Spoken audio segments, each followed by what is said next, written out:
इमरान खान के बारे में शेख रशीद साहब ने कहा है कि इमरान खान को अब दुनिया वाले अरेस्ट करेंगे, इनको गिरफ़्तार किया जा सकता है।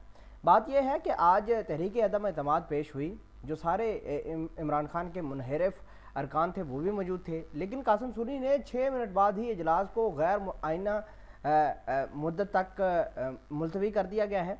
और पीएम इमरान खान ने ये कहा है कि हम नए इलेक्शंस की तरफ जा रहे हैं, कौन को इलेक्शंस की तैयारी करने का कहा है। अब इमरान खान के अरेस्ट को देखकर दुनिया परेशान हो गई है कि Imran Khan to face arrest, Imran Khan को अरेस्ट किया जा सकता है। क्यों किया जा सकता है, ये एक बहुत बड़ा सवाल है, इसका जवाब आज आपको मिलेगा। इसके अलावा मैं आगे बढ़ता हूँ और आपको बताता हूँ, इमरान खान ने 2 दिन ARY न्यूज़ को पहले इंटरव्यू दिया था, जिसके अंदर कहा था कि my life is in danger. PM Imran Khan says ahead of no confidence motion. ये अपने बारे में भी कह रहे हैं कि मेरी ज़िंदगी को ख़तरा है। इससे पहले इन्होंने अपनी सिक्योरिटी को 2 रोज़ कबल काफ़ी हाई अलर्ट पर रखा। उनको पता था कि ये जो मामलात हैं ये ख़राब होंगे। अब मैं आपको ये बताना चाहता हूँ कि इमरान खान ने डायरेक्ट कह दिया है कि इलेक्शंस की तरफ जाएंगे। I have advised president to dissolve assemblies.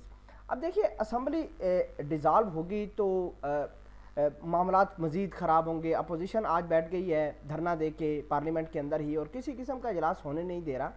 तो बात यह है कि ये मामलात मज़ीद ख़राब होंगे। इमरान खान की लाइफ को कौन लोग थ्रेट कर रहे हैं, कौन इनको अरेस्ट करने की कोशिश कर रहे हैं, तो ये वही लोग हैं जिन्होंने अमेरिका के कहने पर मुल्क के अंदर अफरा तफरी मचाई, अमेरिका के कहने पर तमाशे किए। ये वही लोग हैं जो अमेरिका ने अपने डिप्लोमेट्स भेज के एक एक बंदे को इमरान खान से अलहदा किया, वही इमरान खान को अब अरेस्ट करने की या इनके ऊपर कातलाना हमला करने की कोशिश करेंगे।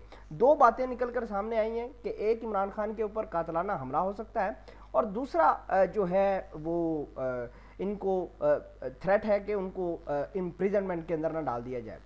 अगर हम पंजाब की बात करें तो पंजाब के अंदर आज सुबह सवेरे बड़ी ज़्यादा तहलका मचा हुआ है।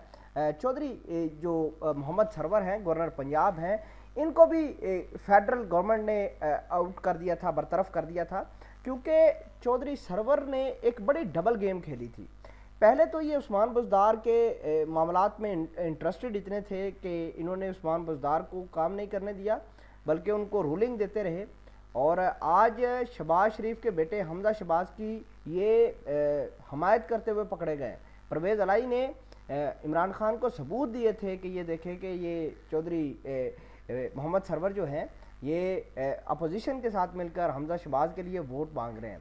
तो इमरान खान ने फिलफौर इनको ओस्ट कर दिया था, इनको बरतरफ कर दिया था, और इनके इख्तियारात कासिम सूरी साहब जो कि हम पाकिस्तान के कौमी असम्बली के डिप्टी स्पीकर हैं, उनको सुपुर्द कर दिए गए थे। इस हवाले से फवाद चौधरी का ट्वीट आया है कि वफाकी हुकूमत ने गवर्नर पंजाब चौधरी मोहम्मद सरवर को उनके ओहदे से बरतरफ कर दिया गया है। नए गवर्नर पंजाब के ऐलान बाद में किया जाएगा। आइन के मुताबिक डिप्टी स्पीकर कायम मकाम गवर्नर होंगे। तो ये मामलात हैं, ये पाकिस्तान के अंदर बड़ी एक अजीब सी गेम चलना शुरू हो गई है। और जो बात कर रहे हैं कि इमरान खान को थ्रेट हैं, तो वाकई ही हैं और इसमें कोई शक नहीं है। तो इमरान खान ने अब स्ट्रीट के अंदर जाना है, इमरान खान ने एक एक शहरी को झंझोड़ना है और गली मोहल्लों के अंदर सियासत लेके आनी है, ताकि ये जो मुनहरिफ अरकान थे इनको एक्सपोज करें, अपोजिशन को एक्सपोज करें। इस तरह के मामलात अब चलने वाले हैं।